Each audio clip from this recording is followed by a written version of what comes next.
এত বড় ভুল আমার হয় কি করে? বিকেল 4টের সময় কাস্টমার ফোন করে বলছেন আমার কেকটা রেডি হয়ে গেছে।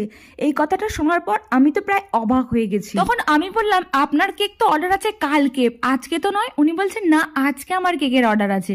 তো আমি তো কি করব না করব ভেবে পাচ্ছিলাম না। তো আমি তখন বলে দিলাম যে আপনি তাহলে দোকান থেকে কেক নিয়ে নিন। উনি বললেন না, আপনিই বানিয়ে দিন। তো এত তাড়াহুড়োর মধ্যে আমি কি করে দেবো? উনি বলেছিলেন 5:30টার সময় কেক নেবে, এটা তো সম্ভব না। তার উপর আবার চকলেট কেক। যেহেতু উনি আমার থেকেই কেক নেন, তাই উনি বলছেন না, আপনার থেকেই আমি কেক নেবো, প্লিজ একটু টাইমটা ম্যানেজ করে দিন। তো আমি বললাম 5:30টার মধ্যে আমার পক্ষে মানে কোনোভাবেই সম্ভব না। তো আপনি চাইলে কিন্তু 6টা 6:30 নিতে পারেন। বলছে ঠিক আছে, তাই করে দেবেন।